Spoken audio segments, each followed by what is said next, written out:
na tukifanya hivyo tutaomba hata wale ambao ni wananchi wa Gilgil, tutakuwa tukipunguza wingi wa watu kwa shule, ndio tuhakikishe kwamba tumepunguza umati ambao uko hapa. Tupatie maafisa wetu wa DCI, wale wa Ministry of Health, wale wa Education waweze kufanya uchunguzi na waweze kupeana njia ama mwelekeo. Lakini la muhimu sana, ni huzuni sana sababu nafikiri hili si jambo ambalo limetokea mara ya kwanza. Tulipoenda Russia juzi, tumekuwa na mtoto Faiz hapa Gilgil Hills, tumepeleka mpaka kwenye bunge, na nafikiri sasa mahali tutatoka ni tukufanya uchunguzi. Ukishafanywa, sisi kama viongozi lazima tuwajibike kuhakikisha kwamba imetekelezwa kwa mashule yetu. Tusikue tunakuja wakati mkasa umeshatokea, tukue tunakuwa proactive. Ile inspection ya shule inafanyika, ndio tunajua mambo gani. Lakini kwa sasa hatutaki tuseme mengi, tunasema tu pole makiwa kwa jamii na familia za wale watoto wetu wameweza kutuacha, na sisi tuko hapa. Red Cross wako hapa na tunawashukuru, walikuwa wa kwanza kufika pia, na wako na nambari ya simu ambayo haina malipo 1199, unaweza ukapiga na ukaweza kupata usaidizi, sio tu wa kujua mtoto wako vipi, hata kupewa counseling ama kupewa mawaidha ya kuweza kukubali. Na nafikiri baada ya hapo tutakuwa tukiweza kupeana ushauri mwingine ama kuweza kuongelesha wanahabari later in the day, ndio tuwapatie vile tumefanya na zile hatua ambazo tumechukua. Asanteni sana. Thank you. Maybe Waziri, one question. Naitwa Robert Wamaina kutoka Citizen. Kati ya wale 16 ambao wameweza kupoteza maisha yao, maybe ni wangapi walioungua, wangapi ama vifo vyao vilitokana na nini hasa wakati huu wa mkasa, tukielewa kwamba lile bweni lilikuwa na wingi wa wanafunzi? Nadhani haitakuwa vizuri kusema zaidi kuhusiana na wale ambao walifariki, kwa sababu uchunguzi unaendelea na ni vizuri pia tufuate. Kwanza wacha niseme kwamba kama viongozi hapa tulijadiliana sana kwa muda mrefu kama tutaweza kusema saa hizi kweli wangapi wamefariki ama hapana, lakini tulipoona habari ambayo mmepeperusha tayari kwa nchi nzima, tukaona tu ni kwamba ni afadhali tuseme wale ambao wamefariki.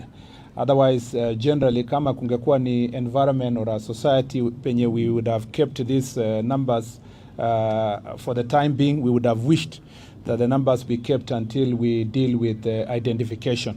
But because in this era of social media presence and information control, it becomes very difficult.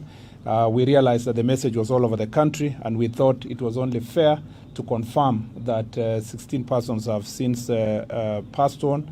But then this creates also another trouble for us, which is the anxiety among the parents, trying to know who of them has lost their loved one. So that is the speed with which we are moving now, faster, to try to reach as many parents as possible using deductive method, identifying those who are here, releasing them, and then those who are unaccounted for, we start speaking to those parents and start counseling and reaching out to them. So really, we have had to work backwards because of the nature of which information flies in this world. And so going further to say anything related to the same will be extremely irresponsible on our part. I want all of us to now keep it at that until we call you for another press release baadaye. So that is really what I can say about the stature of the bodies, the nature of the accident, the possible causes of it.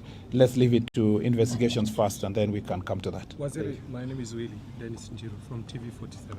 Maybe on account of arson attacks on dormitories over the years, what has the government done, or maybe what mitigation measures could you take? We have had this since St. Kizito's time. Yeah, yes. I think that is, as from a policy perspective, the Minister of Education can respond. Yes, as we've said, we already do not know the cause of this particular fire, and it would be speculative to say it is arson, or otherwise I would suggest that we wait for the outcome of the investigations, and then we can confirm that.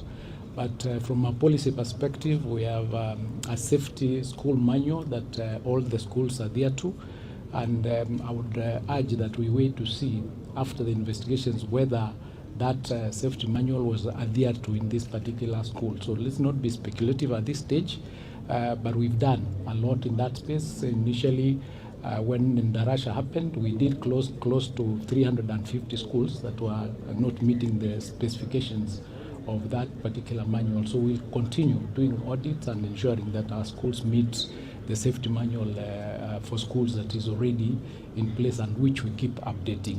But for today, I would urge that this being the very first briefing on this, let's keep it at that as we wait to find out what was the real cause of this particular fire.